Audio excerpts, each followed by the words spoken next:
বেশিরভাগ মানুষের একটা ভুল ধারণা আছে যে কোল্ড ড্রিঙ্কস খেলে মনে হয় হজমটা ভালো হয়। কারণ কোল্ড ড্রিঙ্কস খাওয়ার পরে ভেতর থেকে একটা বার্প বের হয় বা ঢেকুর বের হয়, আর আমরা মনে করি যে হজমটা মনে হয় ভালো হচ্ছে।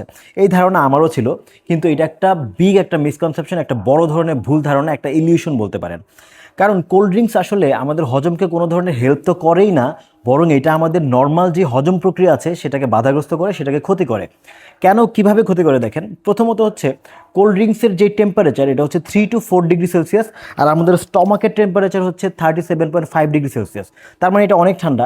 এই ঠান্ডা জিনিসটা যখন আমাদের পেটে ঢুকে, তখন আমাদের নর্মাল যে হজম প্রক্রিয়া সেটা কিন্তু বাধাগ্রস্ত হয়, নষ্ট হয়, এবং অনেক বেশি ব্লোটেড ফিল হতে পারে।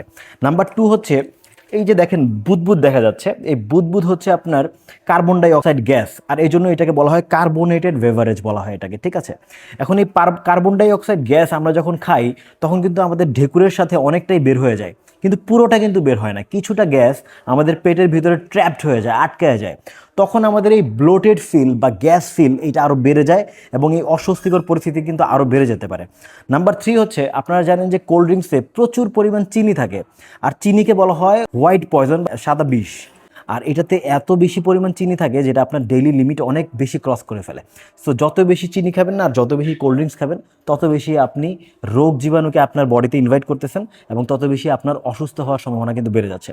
সো এই মিসকনসেপশন থেকে দূরে থাকতে হবে, এবং যেগুলো আপনার জন্য ক্ষতিকর সেটা খাওয়া থেকে বিরত থাকতে হবে।